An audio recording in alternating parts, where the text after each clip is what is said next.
So yun po guys, ayan magandang araw po sa lahat. So another topic po yung pag-uusapan po natin sa video po na ito. Ito po ay tungkol doon sa naging vlog or sa vlog po na in-upload ni Krishna June 25 po ng umaga. Kung saan nga po is hinatid nga po niya or sinamahan nga po niya ang kanyang tita pauwi doon sa kanilang tinitirhan. Sa gitna daw po ito ng bukid. At kahit na may sakit nga po si Krishna ay talagang nakuha pa po niyang magpaabot ng tulong po sa kanyang tita kasi sobrang hirap din po ng kalagayan ng kanyang tita at isang katutubo po yata ang napangasawa ng kanyang tita. So since papunta na nga po si Krishna doon, so hindi na po niya kinaligtaan na bumili nga po ng mga groceries para sa pamilya ng kanyang tita. At ito ay nagpapatunay lamang po na talagang si Krishna po is mapagbigay at hindi po siya madamot.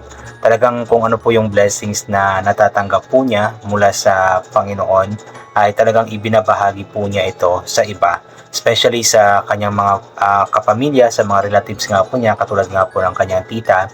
Talagang sila po yung mga priority po talaga ni Chris na napaabutan po ng tulong. At inulit ko nga po kahit na may sakit pa po siyang dinaramdam is hindi po yun alintana sa kanya. Ang mahalaga po sa kanya is yun nga, makapagbigay po ng kasiyahan, makapagpaabot nga po ng tulong sa kanyang tita. So medyo naglakad po siya ng malayo doon pero hindi naman daw po ito matarik katulad nga po ng sinasaka nga po ng kanyang mga magulang na talagang napakatarik at mahihirapan talaga siyang umakyat doon. So kahit na medyo malayo po yung bahay ng kanyang tita ay medyo okay lang kasi kumbaga patag lang ba, hindi siya matarik katulad nga po ng sinasaka nga po nila.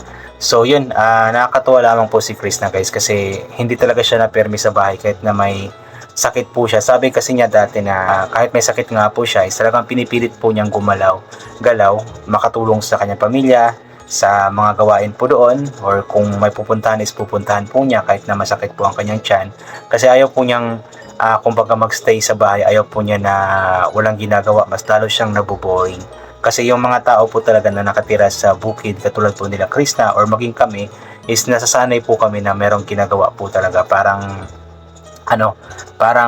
naging bisyo na yung yung paggalaw-galaw kahit na may sakit, kahit nga yung mga katutubo, di ba, kahit na may mga lagnat po sila or kung ano-anong mga sakit po nila, talagang pinipilit po nilang gumalaw kasi mas lalo po silang nangihina kapag nasa bahay lang po sila nagpapahinga. So ganoon po si Chris na kahit na may dinaramdam po siya is gumagalaw po siya kasi yun po yung nakasanayan po niya. At inulit ko nga po, mas lalo po siyang napapagod, mas lalo po siyang nangihina kapag nasa bahay lamang po siya. Pero yun nga, advice lamang po natin kay Chris na wag lang masyadong biglain ang sarili. Okay lang po yung ganoon pero yung yung hindi siya masyadong napapagod kasi mahirap din po na mabinat at wag naman sana mangyari po iyon. So dahan-dahan lang sa paglalakad, wag magbubuhat ng mabibigat, ganito ganyan. Yung i-enjoy lamang po niya ang kanyang sarili. Okay din naman yung ginagawa po niya kasi kahit papano is naiibsan po konti yung stress na kanya nararamdaman ba kasi nakakapunta siya sa ibang lugar, nakakatulong po siya. So nakakatanggal po yun ng stress po niya at makakatulong po yun para maibsan din po konti yung sakit sa kanyang tiyan dahil nga po sa ulcer. Kasi isa po sa main factor kung bakit umaatake ang isang ulcer is dahil nga po sa stress. So kung mawala po yung stress ni Krishna, so mas maganda kasi medyo mawala-wala din po yung sakit na nararamdaman po niya sa kanyang ulcer. Kaya very good job ka Krishna, talagang nakakahanga ka. Talagang nasa isip at puso po kasi niya yung pagtulong po talaga. Hindi lang sa kanyang pamilya, maging sa ibang mga tao, di ba? Is tumutulong din po siya. So nasa puso at isip na po talaga niya yung pagtulong. Pero syempre, mas priority po talaga niya ang kanyang immediate family, then yung mga relatives nga po katulad ng kanyang tita, ganoon po. So di ba?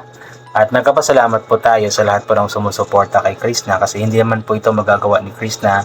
Hindi po siya kikita, hindi po siya makakasahod sa pag-vlog po niya kung hindi dahil sa suporta nga po ng mga taong nagmamahal po sa kanya. Higit sa lahat, yung sabi ni Krishna na hindi daw po siya magsasawang magpasalamat po talaga unang-una sa Panginoon at pangalawa nga po kay Sir Paul Pugong Bihero na siyang ginamit ng Panginoon para marating or maabot nga po niya kung ano man po ang naabot niya ngayon. At alam po natin na unti-unti na rin po talaga natutupad ang mga pangarap po niya para sa kanyang pamilya. So ito po, basahin po natin yung ilan po sa mga komento. Ay bago lang po pala ang lahat, itong nasa picture po pala ay sample lamang po ito ng groceries mula kay AI. So yung sa vlog po kasi ni Chris na is nasa box po yun, diba, at hindi naman po niya binuksan. So ang ginawa ko po is nagpagawa po ako ng picture kay AI at ito nga pong ipinakita po niya. So pero hindi po ito yung actual na ibinigay po talaga ni Chris na sa kanyang tita. Bale, sample lamang po ito na groceries po, picture ng groceries nga po. Ito, basahin po natin.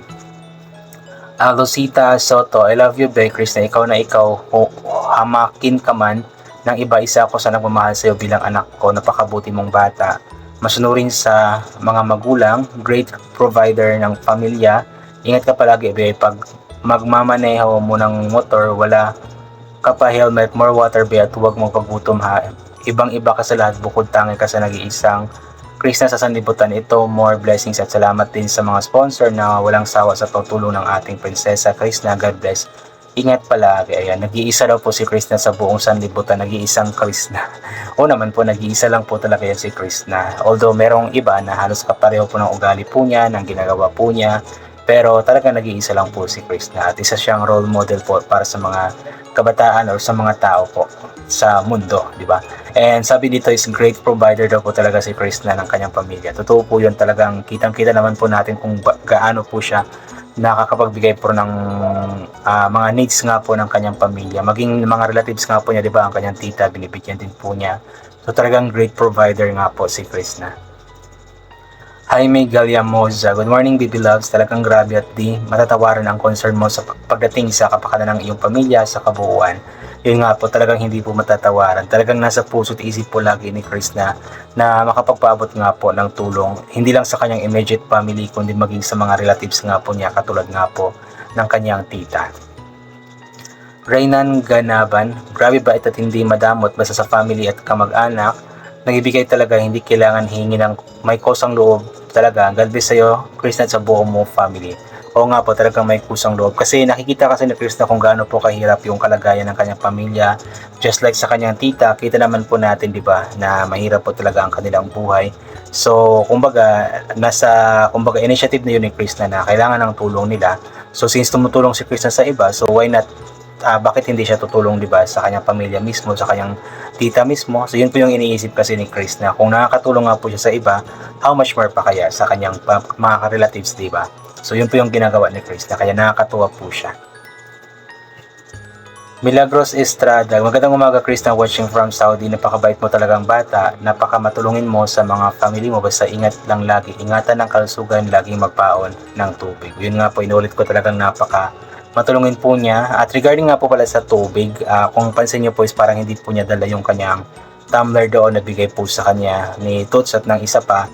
Kasi I believe yung vlog po na iyon is po yun parang late upload na po. Di ba nabanggit po ni Chris na meron siyang nakapondo na vlog na I believe 3 vlog po yata yun. So yung mga vlogs po na iyon po yata is bago pa yun na kabisita sila Sir Toots at ang PB team sa kanya. So kaya wala pa pong dala-dala na tumbler si Chris na sa kanyang vlog. So yun po yung nasa isip ko. Emily Flores, good morning Chris, na bait, pinag-grocery pa ang tita niya. Okay lang yan, share your blessings, God bless us all. Yun po, maganda po yun, since tumatanggap nga po siya ng biyaya mula sa Panginoon, so ibinabahagi rin po niya ito sa iba. So mas maganda po to para kumbaga babalik po ito sa kanya ng 100 folds nga po, sabi nga po nila, di ba? Maria Bebse Hossein, ayan. Hello day Chris, na good morning. Ang pingka kanunay, alagaan mo sarili mo, huwag kalimutan uminom ng tubig palagi. Payong nanay, silent viewer mo ako from Leyte. Yan, napaka-importante po talaga ng tubig kasi makakatulong po ito para sa fast recovery nga po ng kanyang katawan. Edeline Cadiz, good morning Chris, na kamusta na ang pakiramdam mo? Okay ka na ba? Hinahinay lang dahil baka mabinat ka. Ito na guys, may upload ng ating beautiful Chris na, tara na, watch na po tayo. No skip ads, God bless you, watching from Singapore. Ayan, yun nga po, dahan-dahan lang muna si Chris, na huwag muna siyang masyadong magpapagod, magbubuhat ng magbigat kasi baka mabinat po siya. So dahan-dahan lang muna sa mga ginagawa po niya. Leia Cordero, good morning Langga, thank you at nag-update ka na uli ng iyong buhay-buhay. Always ingatan ang sarili, kung pagod na, magpahinga lang, pagtapos ipapatuloy ang laban sa buhay. Lagi mong tatandaan na andito lang kami palagi, always susuporta sa iyo hanggang sa dulo. Kaya laban lang langga. Na-miss ka namin, Beaver Girl, ng hashtag Team Paldo. Yun nga po sabi dito, kung pagod na magpahinga, tapos ipagpatuloy na ang laban ng buhay. Totoo po yun. Kung pagod na po tayo, wag po tayong sumuko. Kumbaga, magpahinga lang, mag-rest lang. Then, kapag okay na, ipagpatuloy na po ang laban ng buhay. Yun din po ang sinabi ni Krista nung mga nakaraang vlog po niya. Pagod na siya, pero kailangan po niya magpatuloy. Magpahinga lang pero hindi susuko, ganoon po. So yun po, I think hanggang dito na lamang po muna ito. God bless po and bye for now po.